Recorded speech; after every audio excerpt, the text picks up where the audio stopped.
The whispers in the attic grew louder with each passing night. Something was stirring, awakening from its slumber within the confines of an old, forgotten canvas.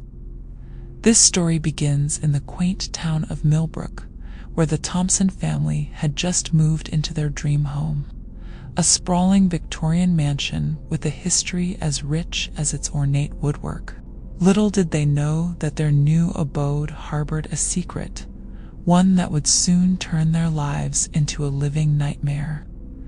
It all started when Elizabeth Thompson, an avid art collector, stumbled upon an unusual painting at a local estate sale.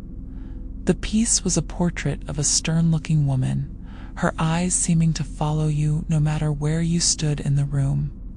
The seller, an elderly man with trembling hands, practically gave it away, muttering something about being glad to be rid of the cursed thing.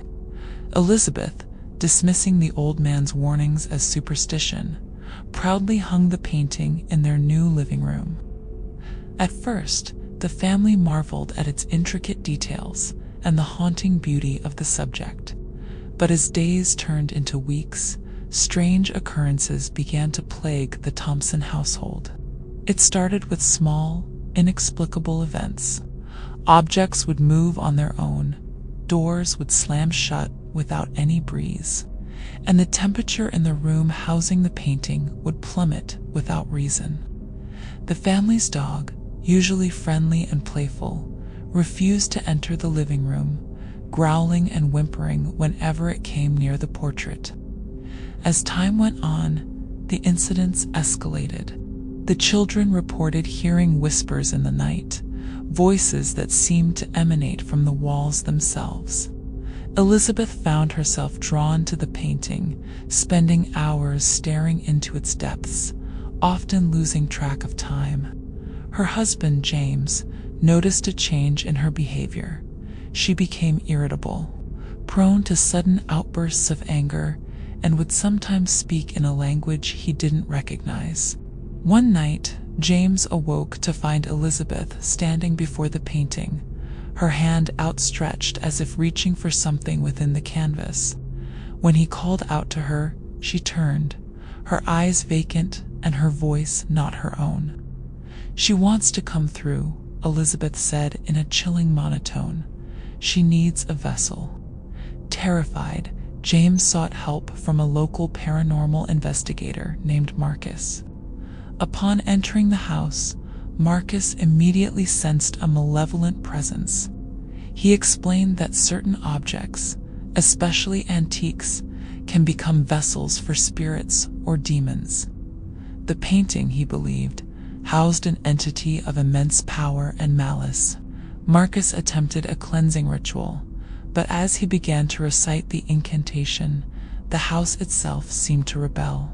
Windows shattered, furniture flew across the room, and a bone-chilling scream echoed through the halls.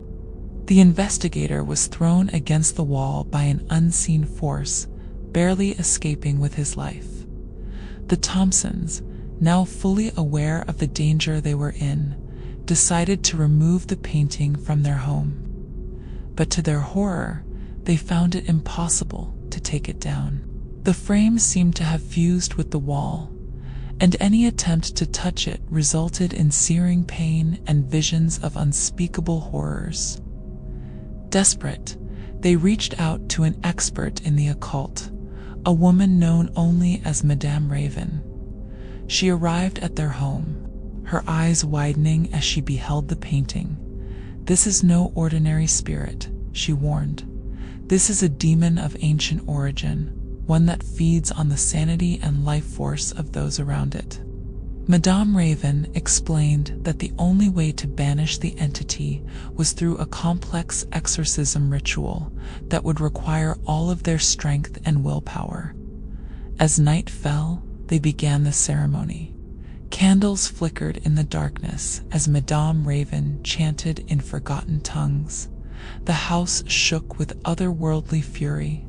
The painting began to warp and twist, the woman in the portrait contorting into grotesque shapes.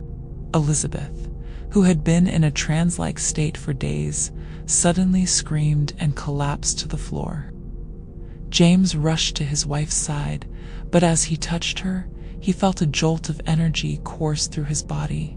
In that moment, he saw flashes of the demon's true form, a writhing mass of darkness with countless eyes and grasping tendrils.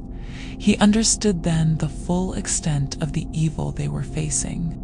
Madame Raven's voice rose to a fever pitch, her words seeming to tear at the very fabric of reality.